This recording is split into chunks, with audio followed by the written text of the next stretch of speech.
Necrotech Wraithriders. That's just a nice...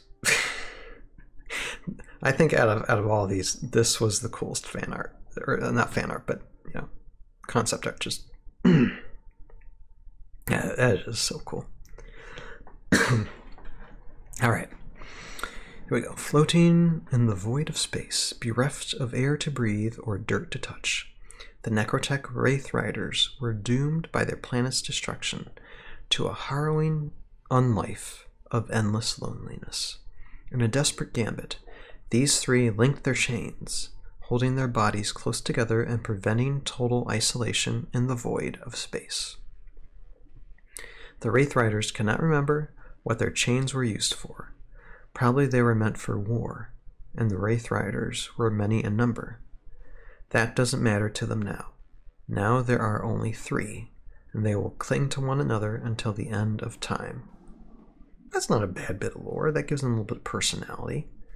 Again, this would be a very simple paint job. It's just silver and just a little bit of orange there, or just whatever color you want to use, and then a wash. You know, you kind of want to like make sure that no paint gets on the base, but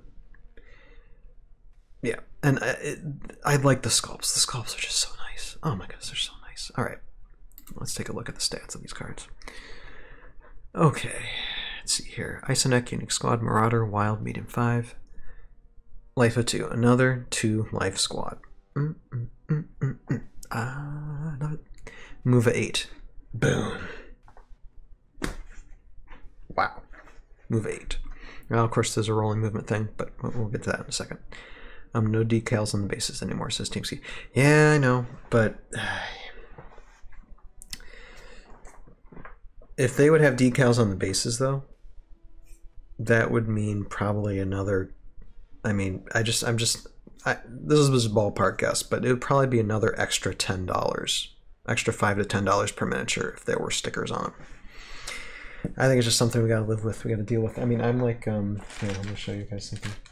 I'm like 3D printing some bases off my 3D printer, just basic, but I'm gonna have no stickers for them. I mean, these will be for like proxy squads that are gonna be very basic PLA 3D prints, like I have, see, I got some Death Knights here, but there's really no definition. They're not, yeah, no, you can't see them well, but they're not, it's not the best sculpt because it is PLA 3D printing. It's not as good as resin, but it still creates the object, and it's good. It's good for, it's good for proxies. And I get to practice my painting too, so. All right, but these guys can move, attack a 3, defense 3. It's not bad, 90 points. And one thing I like with this 2 life, and I think I said this before with the bears, that 2 life, it kind of feels like instead of 3 units here, that you have 6. That's what it kind of feels like, and I like that. It's pretty fun. All right, let's do rolling movement first. Okay, a Necrotech Wraithrider cannot move into a space more than 2 levels above its level. Okay, so when counting movement, there is a little bit of limit to how high they can go when it comes to climbing up things.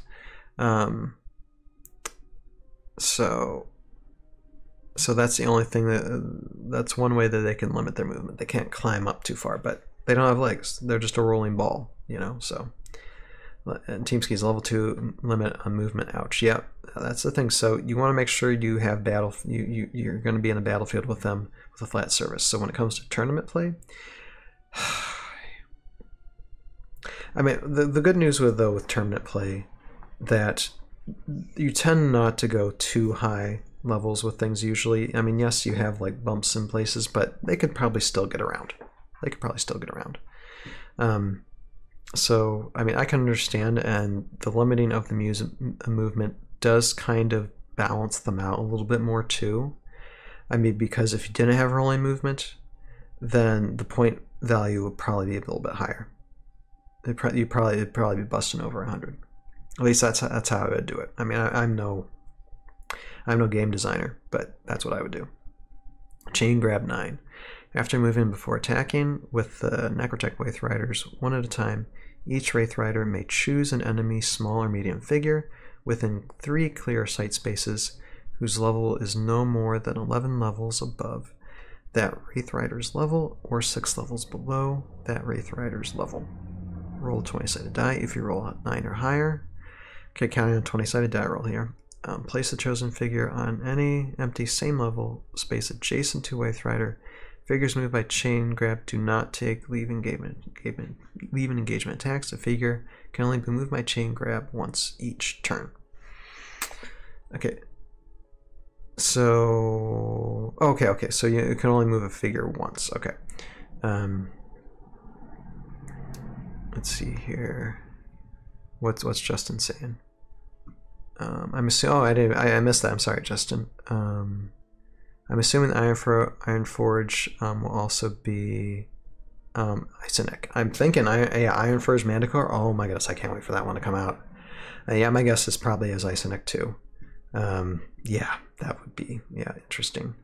Yeah, maybe they have a synergy with. Yeah, maybe we'll have to see. Like I said, we'll have to see.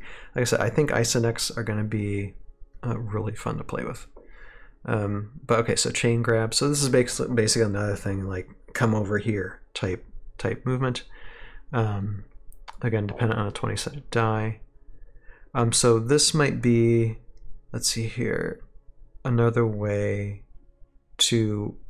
This helps also their possible limited movement as well, though, meaning they don't have to move like right adjacent to a miniature they're getting at. They can pull them in, and so they can just roll up to some place and really a ledge anywhere. You're not going to have much battlefield maps, terrain maps. They're going to be higher than 11 levels above, or 6 levels below. So they can do a good reach. Just 3 sight spaces, so it's not that much of a range, but at least it's something. I mean, and I think I would feel worse about this if the points were higher. 90 points is a bit high, but then again, it is 2 life. So for any higher, then I'd be kind of like, but I guess, yeah, 90 is a bit high, but as long as you find good synergies with it, it could work out for that as a unique squad. So, yeah. Again, another just with Iron Lich. I can't wait to play him and just test him out here, in ToV Live sometime in the fall or winter time. See here, Dana's saying in his book for the Avalon Hill, it says Isonic. Okay, yep. So maybe that was a plan. Yeah.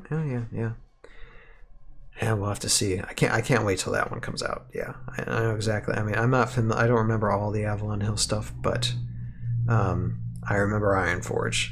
Just that that steel mouth of Oblivion, Fire and Oblivion, and that thing. Oh my goodness, I can't wait for that thing, and how it's going to be painted. Oh my goodness. Anyway, all right. So that's looking at Necrotech. Isonics is something that, even though they're not my top most look forward to unit, I look forward. I do have a genuine interest in seeing what all comes out for these guys. So I can't wait to see more in the future. All right, and that's looking at Necrotech Wraithriders.